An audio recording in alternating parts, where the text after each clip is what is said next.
जिंदगी के मुहाने पर खड़ी है जिंदगी, जिंदगी के मुहाने पर खड़ी है जिंदगी, खुद को आजमाने पर अड़ी है जिंदगी। गौर किया तो पता ये चला इरफान, मौत के सिरहाने पर खड़ी है जिंदगी। जी हाँ, जिंदगी की हकीकत कुछ ऐसी ही है। कोई नहीं जानता कि अगले पल में क्या होगा और क्या नहीं। तो क्यों ना कुछ ऐसा कर जाएं कि दुनिया से अलविदा कहते वक्त हम किसी और के जिस्म में ज़िंदा रह सके। हमारे बाद हमारे शरीर के अंग किसी के काम आ सके, हमारी आंखों से कोई अपनी दुनिया देख सके, हमारे दिल किसी की धड़कन बनकर उसके सीने में धड़क सके।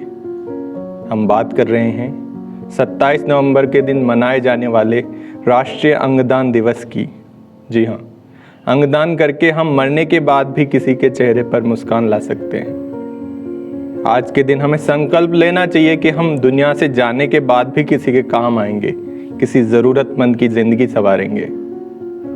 हमारा शरीर मौत के बाद जलकर या मिट्टी में दफन होकर फना हो जाता है, लेकिन अगर हम अपने शरीर का कोई अंग दान करते हैं तो शायद ही उससे बड़ा कोई पुण्य होगा। आंखें दान करना महादान माना जाता है। आंखों से बड़ा कोई दान नहीं है, क्योंकि आंखें इस खूबसूरत दुनिया को देखने का मौका देती है। मानव शरीर में ऐसे कई अंग हैं जिन्हें कृत्रिम तौर पर तैयार नहीं किया जा सकता। लाखों लोग आंखों का इंतज़ार कर रहे हैं, इसलिए हमें चाहिए कि हम अंगदान के लिए आगे आएं और हमारे शरीर के कुछ अंग दूसरों के जीवन को सफल बना सकें, ऐसी हमें कोशिश करनी चाहिए। स्वास्थ्य और परिवार कल्याण मंत्रालय 27 नवंबर को राष्ट्रीय अंगदान दिवस मनाता है। भारत सरकार द्वारा राष्ट्रीय अंग प्रत्यारोपण कार्यक्रम NOTP के अंतर्गत 3 संस्थाओं को गठन किया गया है, जिन्हें नोटो, रोटो और सोटो कहा जाता है। राष्ट्रीय अंग और उत्तक प्रत्यारोपण संगठन, जिसे national organ and tissue transplant organization यानी नोटो कहा जाता है, यह राष्ट्रीय स्तर पर अंगदान से रिलेटेड कार्य देखती है। दूसरा होता है क्षेत्रीय अंग और उत्तक प्रत्यारोपण संगठन यानी regional organ and tissue transplant organization, जिसे रोटो भी कहा जाता है। तथा राज्य स्तर पर तीसरी संस्था होती है राज्य अंग एवं उत्तक प्रत्यारोपण संगठन यानी state organ and tissue transplant organization, जिसे सोटो कहा जाता है। ये हर राज्य के अंदर काम करती है और अंग प्रत्यारोपण से रिलेटेड कार्य करती है। राष्ट्रीय अंग प्रत्यारोपण कार्यक्रम इन संस्थाओं के लिए वित्तीय अनुदान प्रदान करता है, नए विकास और मौजूदा पुनर्प्राप्ति के लिए प्रत्यारोपण केंद्रों को अपग्रेड करता है। WHO global observatory on donation and transplantation GODT के अनुसार अंगदान के मामले में भारत का दुनिया में तीसरा स्थान है। वर्ष 1994 में मानव अंग प्रत्यारोपण अधिनियम पारित किया गया था तथा इसे 2011 में संशोधित किया गया। उसके बाद मानव प्रत्यारोपण संशोधन अधिनियम 2011 के रूप में पारित किया गया। यह एक्ट मानव अंगों को हटाने तथा उसके भंडारण के लिए विभिन्न नियम प्रदान करता है।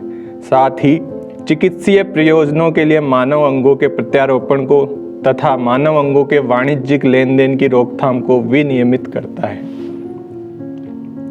इस अधिनियम में ब्रेन डेड को मृत्यु के रूप में पहचाने जाने के भी प्रावधान है।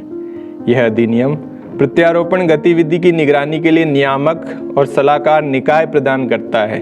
साथ ही मानव अंगों और उत्तकों के दाताओं और प्राप्तकर्ताओं की एक रजिस्ट्री का रखरखाव भी करता है।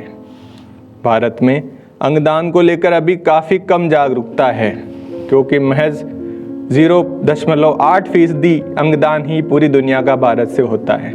वही अगर हम बात करें राजस्थान की, तो वहाँ अब तक मात्र 42 डोनर्स ने ही अंगदान किया है। तो ज़रूरत है राष्ट्रीय अंगदान दिवस पर इस जागरूकता को फैलाने की। राज्य की राजधानी जयपुर में आज सोटो की पहल के तहत दिन भर जागरूकता कार्यक्रम आयोजित किए जाएंगे। SMS मेडिकल कॉलेज की बिल्डिंग पर रात में ग्रीन लाइट लगाई गई है।